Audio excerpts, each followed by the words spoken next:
Je suis revenue en région, en fait, pour l'amour. J'ai trouvé l'amour en région. Pour les montagnes, la mer, le plein air, je suis quelqu'un qui aime ça.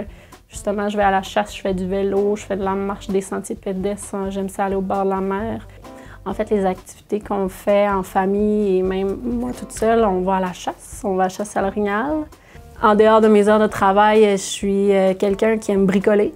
Fait que j'ai une petite business qui s'appelle Tina Déco, pour mon nom, qui est Christina.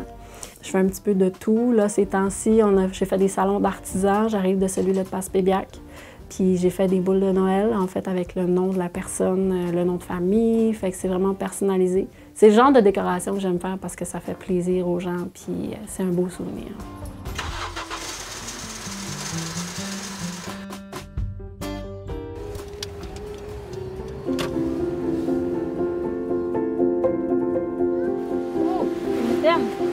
Hop, on y va. Petit bye-bye. Petit bye-bye.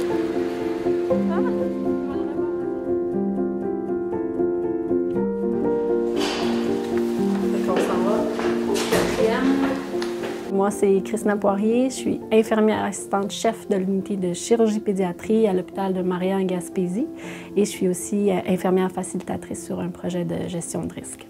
Mon rôle, c'est surtout au niveau de la gestion des lits avec ma chef d'unité. Chaque jour, on va s'asseoir et on va s'assurer que les gens qui vont avoir une opération dans la journée vont avoir place sur mon département. Ce qui se passe en ce moment, c'est le changement de quart de travail. C'est le quart de nuit qui termine, c'est le quart de jour qui commence.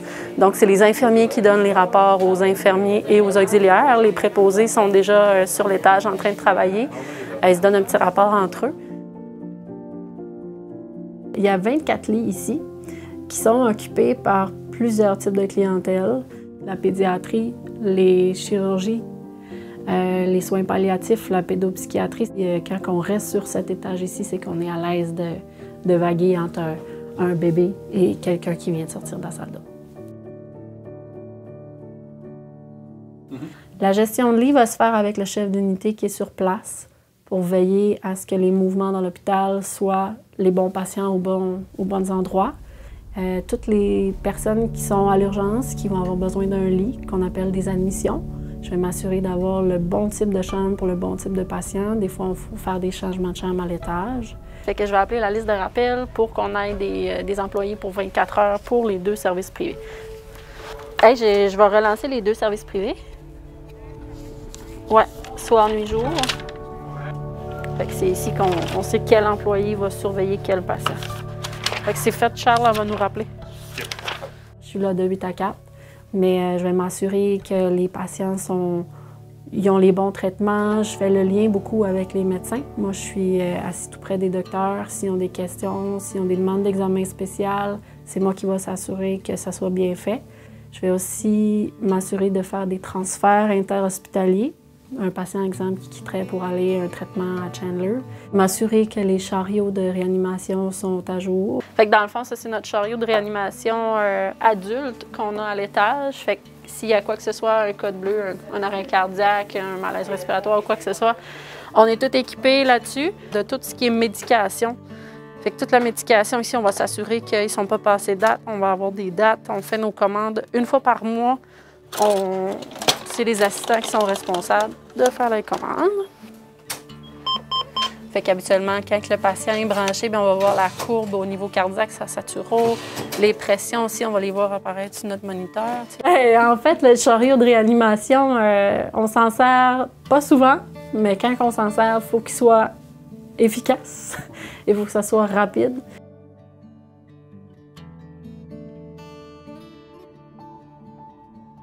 Le matin, comment on procède? On va veiller à répartir les bons bénéficiaires avec les équipes.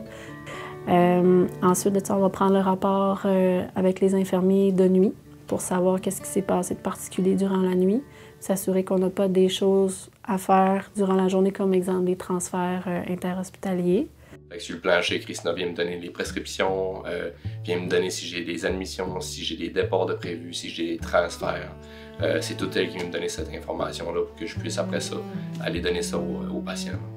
Christina, c'est une personne qui est très souriante. Je te dirais que c'est une personne qui dégage une bonne énergie. Là. Quand tu as à voir arriver le matin, elle n'est jamais de mauvaise humeur. Elle a toujours un sourire, même avec le masque, là, tu le vois derrière le masque, elle a un sourire. Puis c'est une personne qui prend le temps de bien dire les choses. Ça prend quelqu'un qui est capable de répondre au stress. Parce qu'à partir de 8 h le matin jusqu'à 3 h le soir, tu as un téléphone qui sonne aux 3 minutes. Puis je pense qu'en même temps, ça prend quelqu'un qui a une bonne écoute de travail, parce que si tu n'écoutes pas tes collègues, si tu n'écoutes pas ton patron, tu n'écoutes pas les médecins, tu ne sauras plus où donner de la tête. Les filles se sont rendues compte qu'il restait de l'héparine sous queue de Q12, fait qu'il fallait qu'ils en donnent une dose à matin. Ils ne l'ont pas encore donnée. Parfait. Super, merci. OK, bye. Comme de fait, les filles avaient raison. Faut pas y donner. Fait qu'on va cesser ça. Fait qu'il faut constamment être concentré sur ce qu'on est en train de faire. Ça, c'est un gros défi. Fait que, donc, on lui donnera pas. Bon call.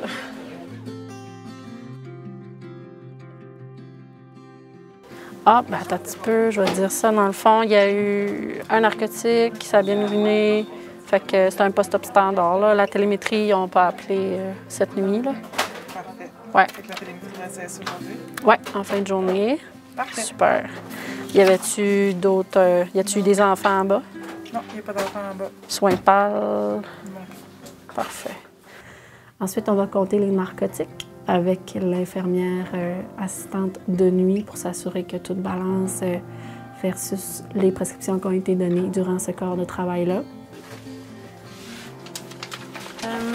Démérol 3 et 8, codéine 10, morphine 1 et 20,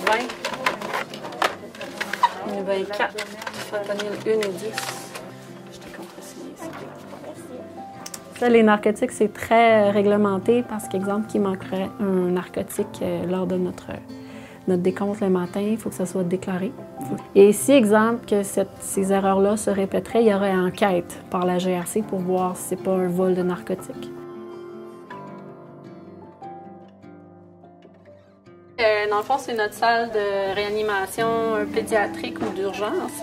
Et aussi là où est-ce qu'on stocke tout le matériel adapté à la clientèle pédiatrique. Encore là, le chariot pédiatrique, on va s'assurer que tout est dedans, puis on fait des commandes aussi. Et tout le volet intubation, c'est les inhalothérapeutes qui sont responsables de remplir les chariots, puis s'assurer que tout est en place pour une bonne réanimation efficace. Ça, c'est notre trousse de transfert pédiatrique. On va ajouter ça ici. En fait, c'est selon l'échelle de Braslow. Tu sais, je fais aussi du terrain quand j'en ai besoin sans problème parce qu'en fait, il ne faut pas trop s'éloigner du côté soins quand on est infirmière assistante-chef. Si au niveau de la pédiatrie, c'est un gros travail d'équipe parce que souvent, on a besoin d'être plusieurs intervenants pour faire des prises de sang, des cathéters intraveineux, pour faire des solutés, même des toilettes nasales, etc.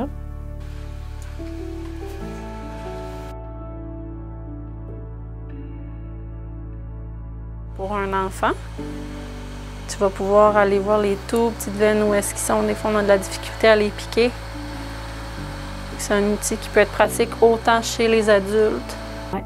En fait, la salle de réanimation pédiatrique ou d'urgence pédiatrique est située tout près des chambres pédiatriques pour pouvoir avoir accès au matériel assez rapidement. Et on ne l'a pas jumelé avec les matériels adultes pour justement faciliter la recherche des outils nécessaires. Tout est mis en fait en fonction de la grandeur des enfants. Puis puis c'est très pratique. Puis l'assistant est en charge de s'assurer que la salle est en ordre, que les chariots de réanimation soient à jour. Fait que les défis que je rencontre comme infirmière assistante chef, c'est sûr, c'est la pression qu'on a pour justement gérer tous les cas qui vont arriver à l'étage, que ce soit les opérés qui tournent mal, qui ont besoin d'une chirurgie rapide post-opératoire. C'est un grand stress. Mais à ce moment-là, il faut s'appuyer sur notre équipe médicale, que ce soit les médecins, les infirmières, les auxiliaires. C'est un beau travail d'équipe.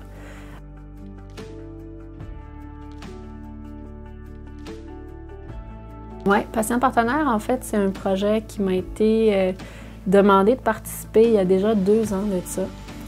C'était pour la gestion des risques. Puis on voulait inclure des patients visiteurs qui venaient rencontrer les patients hospitalisés pour leur poser des questions pour savoir comment on pouvait améliorer nos soins et même notre environnement de travail. Parce que quand on est infirmière puis on travaille sur le plancher, on ne voit pas nécessairement ce que le patient voit qui est couché dans le lit. On est des gens, c'est ça, qui sont passés par le système de santé, qui ont été hospitalisés ici à l'hôpital de Maria, dans le 6 de Gaspésie ou ailleurs.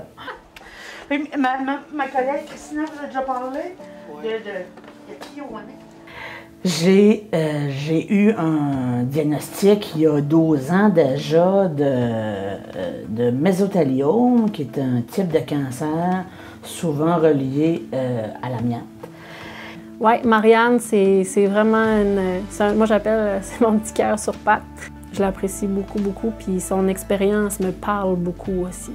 En fait, vu qu'elle a eu un cancer, quand ça en est sorti, ça fait 12 ans. Moi, je célèbre chaque année qu'elle passe, puis j'y tiens beaucoup. Moi, j'avais 28 ans à mon diagnostic, puis c'est vraiment sûr que je ne verrais pas mes 30 ans, selon les pronostics des médecins. Ça a été un 9 mois de chimio, 1 mois à l'hôpital pour ça, puis finalement pour me faire dire, ben, t'étais chanceuse. 10 ans plus tard, disons, j'ai été recrutée pour faire partie du patient partenaire.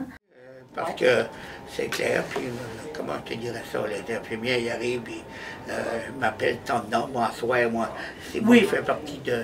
C'est moi qui... De l'équipe, tout ça. Okay. Avez-vous l'impression que c'est clair, tu sais, que vous savez pourquoi vous prenez vos médicaments, puis... Parce que même pendant mon hospitalisation, pendant mon cancer, il y a des choses que je questionnais ou que je posais des questions. Plein de belles gentillesses, puis plein de gens qui me disaient non, à 28 ans, c'est pas vrai que tu vas qu'on va te laisser péter aux frettes. On va te soigner, tu vas voir. On va faire ce qu'il y a à faire. Mais autant que j'ai vu ça, que j'ai vu du négatif. Mais c'est ça que j'essaie de partager avec les patients, puis avec mes collègues patients partenaires également du projet, puis d'essayer d'éliminer le négatif. Il faut qu'il y ait juste du positif dans toutes ces choses-là.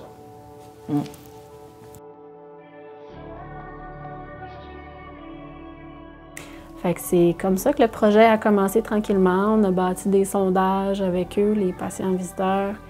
Ça fait déjà 2 ans, puis ce que j'aime dans ce projet-là, c'est que ça m'a fait grandir en tant qu'infirmière assistante, parce qu'il y a des choses qui ont été dites que j'aurais jamais pensé que les patients voyaient de l'autre côté de la médaille, en fait. Comme exemple, quelqu'un qui se fait changer de chambre 3 fois durant son hospitalisation, ça nous a été rapporté qu'il pensait qu'on lui en voulait, mais c'était pas le cas du tout, du tout.